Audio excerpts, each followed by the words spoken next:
উত্তর কলকাতার সিমলা স্ট্রিটে স্বামী বিবেকানন্দর বাড়ির সামনে অভিষেক বন্দ্যোপাধ্যায়ের হোর্ডিং ঘিরে বিতর্ক বেঁধেছে। হোর্ডিং এর সমালোচনায় সরব হয়েছে বিজেপি। অভিযোগ, হোর্ডিংটিতে কেবল অভিষেক বন্দ্যোপাধ্যায়ের ছবি রয়েছে, স্বামীজির কোনো ছবি নেই। তাতে লেখা রয়েছে স্বাগতম যুবরাজ। বিষয়টি নিয়ে বিতর্ক বাদ দিয়েই আক্রমণ করেছেন শুভেন্দু অধিকারী। তিনি বলেছেন, স্বামীজিই আসল যুবরাজ, আর কেউ যুবরাজ নয়। এদের এত উদ্ধত্ত কোথা থেকে আসে? প্রশ্ন তুলেছেন শুভেন্দু অধিকারী।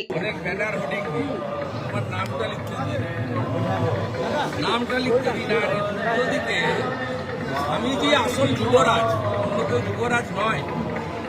আমি শুনেছি এখানকার প্রধান মহারাজ কাউন্সিলরদের ডেকে বলেছিলেন যে এখানে অন্য কারো ছবি লাগাবেন না, তারপরেও শুনে।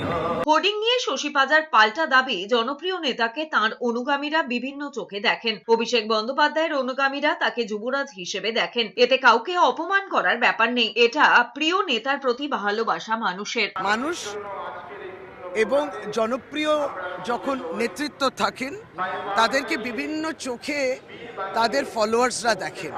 এটাতে অপমান করার কোনো জায়গা তাদেরও নেই।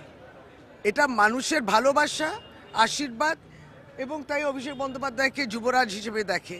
এটা তো যে পছন্দ করে তার ব্যাখ্যা, শুধু তাতে তার কষ্ট হচ্ছে কেন?